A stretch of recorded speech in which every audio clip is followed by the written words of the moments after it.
रायगढ़ जिले के नागोट में स्थित रिलायंस परियोजना से प्रभावित 324 प्राथमिकता प्रमाण पत्र धारकों को स्थायी नौकरी देने की मांग को लेकर कलेक्टर कार्यालय अलीबाग के सामने चल रहा अनिश्चितकालीन आमरण अनशन लगातार तेज होता जा रहा है।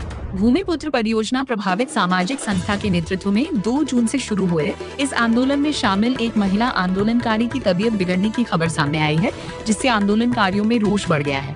आंदोलनकारियों का आरोप है कि महाराष्ट्र सरकार के मुख्य सचिव और उद्योग मंत्री स्तर पर हुई बैठकों में परियोजना प्रभावितों को स्थायी रोजगार देने के निर्देश जारी किए गए थे, लेकिन रिलायंस नागोठने प्रबंधन अब तक आदेशों का पालन नहीं कर रहा है।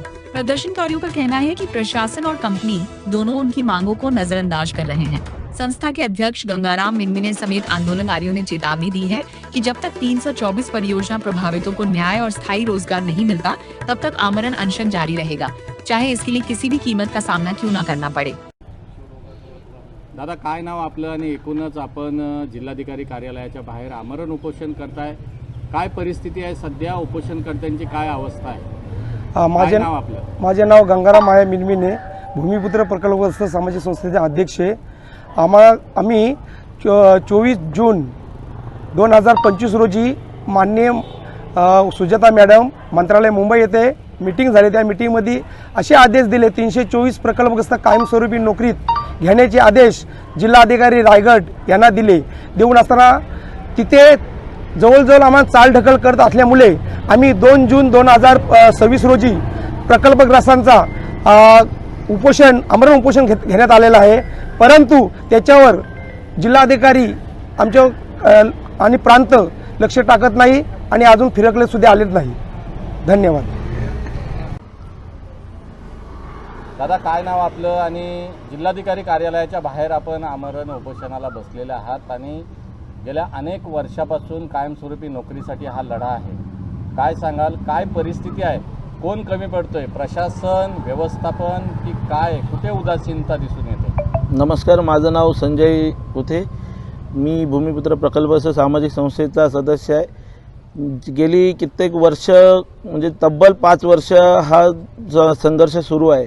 या संघर्षामध्ये प्रत्येक वेळी भूमिपुत्रांची न्यायाला पूर्णपणे गवसणी घातल्यानंतर सुद्धा दिशाभूल करण्याचा प्रयत्न रिलायन्स व्यवस्थापनचे अधिकारी आणि कुठेतरी मला असं वाटतं की प्रशासनाचे अधिकारी सुद्धा करत आहेत। कारण माननीय मुख्य सचिव महाराष्ट्र राज्य यांच्या अध्यक्षतेखाली झालेल्या बैठकीमध्ये 24 जून 2025 रोजी ज्या निर्णयाला 324 लोकांना कंपनीत कामाला घेण्यासाठी जे काय आदेश देण्यात आले, त्या आदेशांचा कुठेतरी प्रशासन सुद्धा पालन करताना दिसला नाही आणि रिलायन्स व्यवस्थापन सुद्धा कुठेतरी पालन करताना दिसले नाही। त्यानंतर पुन्हा एकदा आझाद मैदान मुंबई येथे तब्बल 4 महिने 10 दिवस उपोषण चालला।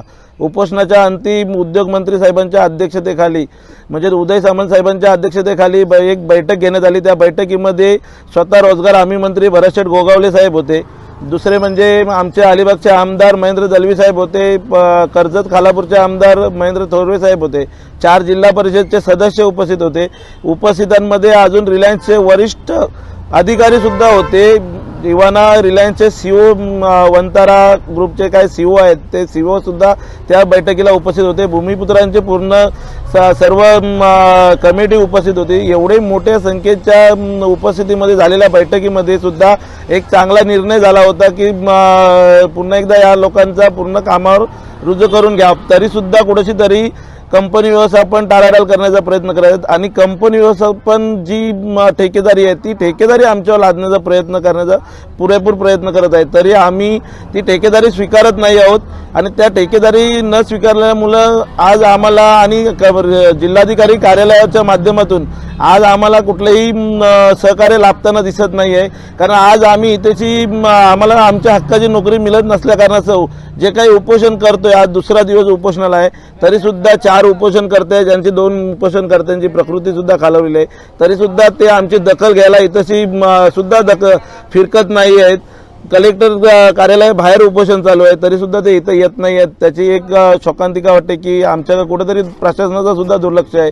तरी इथील जे काही आमचे स्थानिक आमदार खासदार असतील किंवा इतर कोणी आमचे नेते असतील हे देखील आम्हाला सहकार्य करण्याचा कुठेही प्रयत्न करत नाहीत. कारण असं आम्हाला हल्ली असं वाटायला लागलं आहे की कुठेची तरी रिलायन्स व्यवस्थापन ही हुकुमशाहीच्या बलावरती पूर्णपणे मिळालेल्या न्यायाला तिरांजली देण्याचा प्रयत्न करत आहे. धन्यवाद. सर, काय नाव आपलं आणि आपण जिल्हाधिकारी कार्यालयाच्या बाहेर आमरण उपोषण करत आहात. काय नेमकी आपली मागणी आहे? काय नाव आपलं? नमस्कार, सुरेश कोकाटे. नागोठणा रिलायन्स कंपनीने 324 प्रकल्प असताना नोकरी देण्यासाठी दिनांक 2 जून 2026 रोजी जिल्हाधिकारी रायगड अलिबाग येथे 4 प्रकल्पग्रस्तांचे आमरण उपोषण चालू केलेलं आहे. आजचा दुसरा दिवस आहे. 4 आमरण उपोषणकर्त्यांची तब्येत ढासळलेली असताना देखील रायगडचे जिल्हाधिकारी, प्रांत पेन, प्रांत तहसीलदार, नागोठणे रिलायन्स कंपनीची मॅनेजमेंट फिरकून देखील बघितलेलं नाही. एकंदरीत टालाटाल. यामध्ये दिनांक 24 जून 2025 रोजी मुख्य सचिव सौमिक मॅडम यांच्या अध्यक्षतेखाली 324 प्रकल्पग्रस्तांना नोकरी देण्याचे निकाल दिले होते.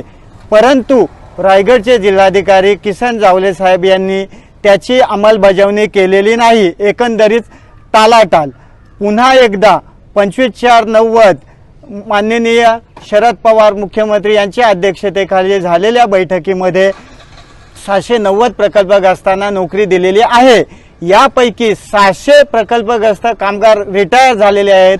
त्या जागेवर 324 प्रकल्पग्रस्तांना नोकरी देण्यास कोणतीही हरकत नाही.